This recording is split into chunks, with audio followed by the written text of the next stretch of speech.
ചരിത്രത്തിൽ ഇടം നേടിയ അഭിമാന വിജയങ്ങളോടെ ശ്രീകൃഷ്ണ കോളേജ് കായിക വിഭാഗം മേധാവി ഡോക്ടർ കെ.എസ്. ഹരിദയാൽ പടിയിറങ്ങി.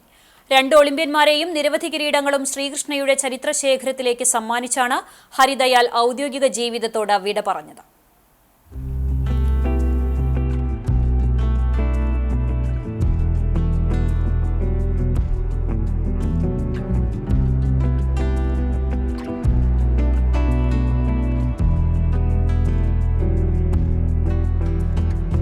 ഭാരതീയർ യൂണിവേഴ്സിറ്റിയുടെ കീഴിലുള്ള കോയമ്പത്തൂർ ശ്രീനാരായണ ഗുരു കോളേജിൽ 1995 ജൂൺ 16-നാണ് കായിക അധ്യാപകനായി ഹരിദയാലിന്റെ ഔദ്യോഗിക ജീവിതത്തിന് തുടക്കം കുറിച്ചത്. 1.5 പതിറ്റാണ്ട് നീണ്ട സേവനത്തിന് ശേഷം 2010-ലാണ് കായിക അധ്യാപകനായി ശ്രീകൃഷ്ണയിലേക്ക് ഹരിദയാൽ കടന്നുവരുന്നത്.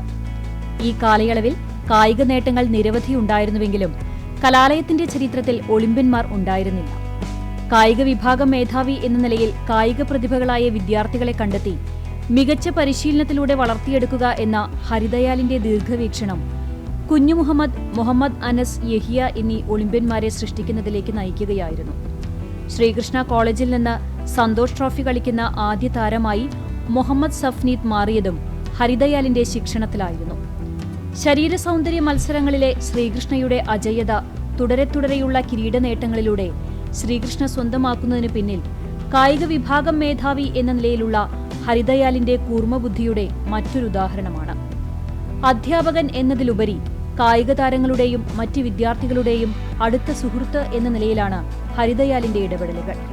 Cross country, ball badminton, shuttle badminton, Kalaripayattu തുടങ്ങി വിവിധ കായിക ഇനങ്ങളിലും ശ്രീകൃഷ്ണ അഭിമാനകരമായ കിരീടങ്ങൾ നേടിയതിനു പിന്നിലും ഹരിദയാൽ എന്ന കായിക അധ്യാപകന്റെ കയ്യൊപ്പ് പതിഞ്ഞിട്ടുണ്ട്. ശ്രീകൃഷ്ണ ആതിഥേയത്വം വഹിച്ച കാലിക്കറ്റ് യൂണിവേഴ്സിറ്റി ഫുട്ബോൾ ചാമ്പ്യൻഷിപ്പിൽ ചരിത്രത്തിലാദ്യമായി ശ്രീകൃഷ്ണയെ റണ്ണറപ്പാക്കിയതിന്റെ ക്രെഡിറ്റ് കൂടി തന്റെ ഔദ്യോഗിക ജീവിതത്തിലെ നേട്ടങ്ങളിൽ എഴുതിച്ചേർത്താണ് ഹരിദയാൽ മാസ്റ്ററുടെ പടിയിറക്കം. ജീവിതം സ്പോർട്സിനായി മാറ്റിവെച്ച കായിക അധ്യാപകൻ, ഒരിക്കൽ പരിചയപ്പെട്ടവരെ ആത്മമിത്രങ്ങളാക്കുന്ന സഹൃദയൻ, സഹപ്രവർത്തകരുടെയും വിദ്യാർത്ഥികളുടെയും പ്രിയങ്കരൻ. ഒരുപാട് വിശേഷണങ്ങൾ ഇനിയും പറയാവുന്ന ഹരിദയാൽ മാസ്റ്റർ എന്ന പേര് ശ്രീകൃഷ്ണയുടെ കായിക ചരിത്രത്തിൽ തങ്കത്തിളക്കത്തോടെ എന്നും നിലനിൽക്കും.